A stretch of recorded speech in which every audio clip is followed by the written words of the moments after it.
I'm doing another one in the same month, which is crazy because I actually finished a book. That's pretty exciting. But before I get into that, I have to give a shout out to my first period English class because they asked me to. And I'm that kind of teacher, even though I don't know why they want a shout out on my very small YouTube channel. But hey, hi, first period English class. I'm not going to say any of your names because it's creepy and you don't know what weirdos are out there on the internet. So I did. I finished 9 stories this past weekend, and it was really good. Although my favorite story by far is the one I mentioned last time, which is For Esme with Love and Squalor. Teddy, the final story, I thought was pretty interesting about a 10-year-old spiritual guru, and it had quite the ending. Just read it, okay? And if you don't read the whole book, just read For Esme with Love and Squalor because it's awesome, and there's feelings, and it's great. Yeah, so I'm proud of myself. I finished a book, my one book towards my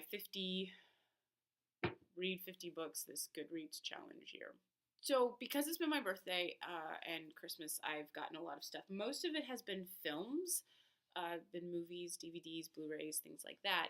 However, I did get a couple of books, and I wanted to share those. I mentioned this last time. My friend Katie got me. This is, by the way, totally creepy cover. Like, look at that. Got me the second Sandman volume called The Doll's House, which is no relation whatsoever to A Doll's House by Henrik Ibsen. Just so you know. Really? She wants to play the ball right now.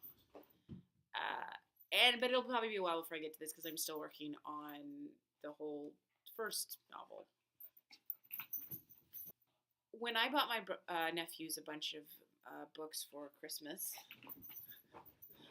I bought a few books for myself. One of them was that first Sandman novel that I'm still working on, and the others two was Diviners, or Diviners. I'm not sure. Maybe Diviners sounds much better. I don't know. She's been ignoring me most of the night. Okay.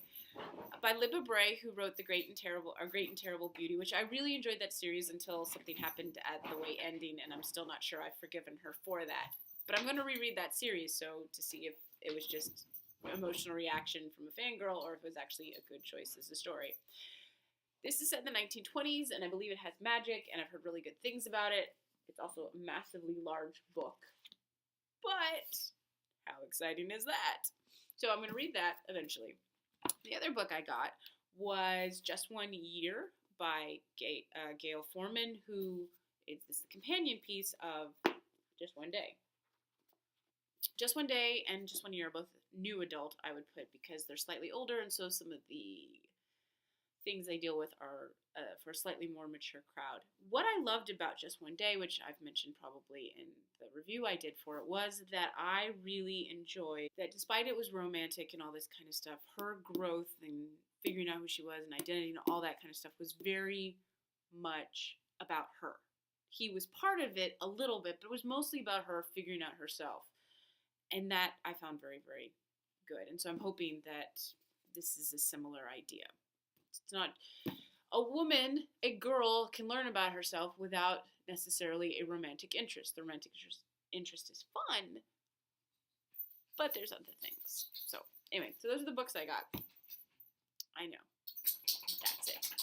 But I got lots of Blu-ray and DVDs. Now, my father had a $50 gift certificate for Best Buy that I, like the good daughter that I am, used. Because my parents have no idea what to get at Best Buy. They're not media junkies like I am. Yeah, she's right there.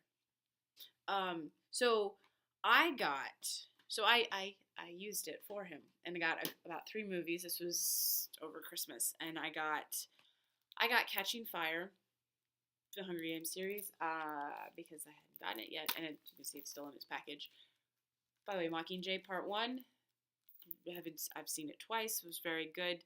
I don't know if anyone else gets sort of creeped out by the Hunger Games series because of the social commentary and the idea of media like taking over and only showing us part of things, like the whole propaganda films in Mockingjay, but I do. My students think I'm nuts for thinking that much about it.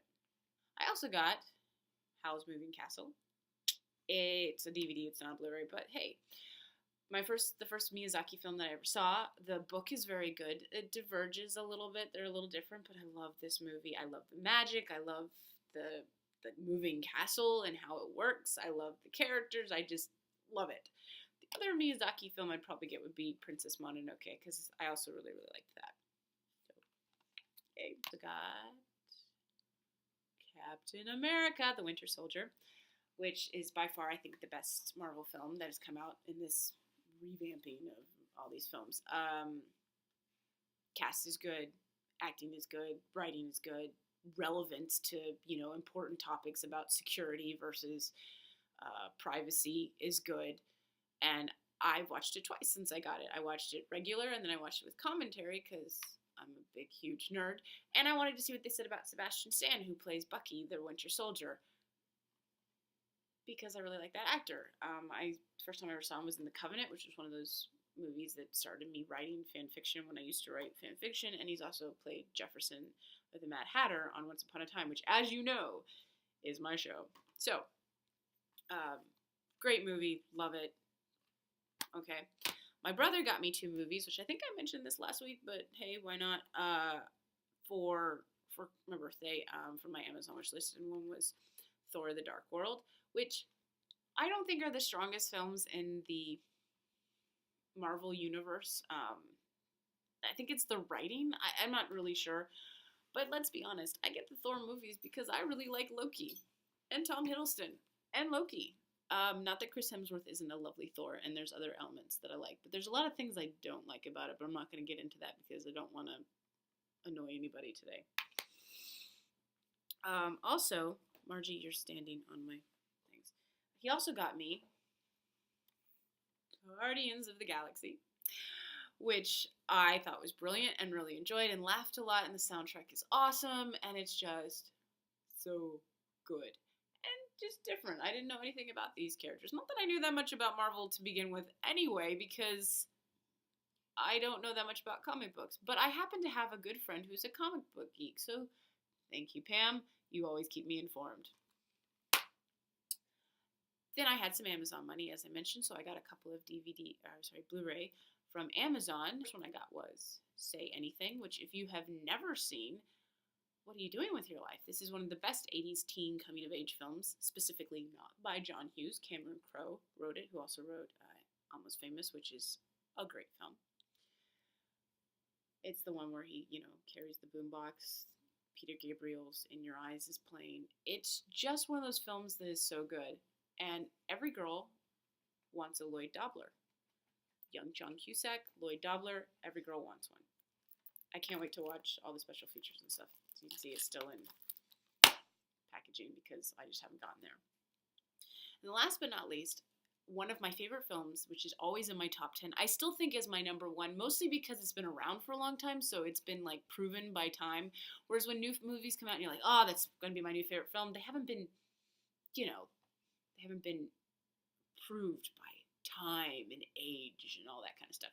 This movie is one of my favorites, and I did not own it. We only had a VHS of it that was taped from television in my family. So I got Singing in the Rain Blu-ray, which is one of my favorite films. It's in the top 100 of AFI. It's got to be somewhere near the top. It is such a good movie. Even if you do not like musicals and you scoff at me because I like musicals, this is the musical that people who don't like musicals like. Okay? It is funny. The music is great. The dancing is phenomenal. Gene Kelly, Debbie Reynolds, and my favorite, Donald O'Connor, who grew up in vaudeville, as well as being about film history, about silence moving into talkies and all the crazy things that happened with that. So it's also kind of educational. So best film of all time will probably be my number 1 for years to come. I can't imagine much else will top this. So yeah. So like I said, it was more movies than anything else, but that was my media haul. I'm still reading the psychology book and Sandman, the graphic novel. Hopefully I'll get into some other books soon. Thank you for the suggestions on film noir last week. I have nothing to ask for this time, unless you want to suggest something and I will certainly take it into account because I like books. If you like my video, please do the thumbs up sign.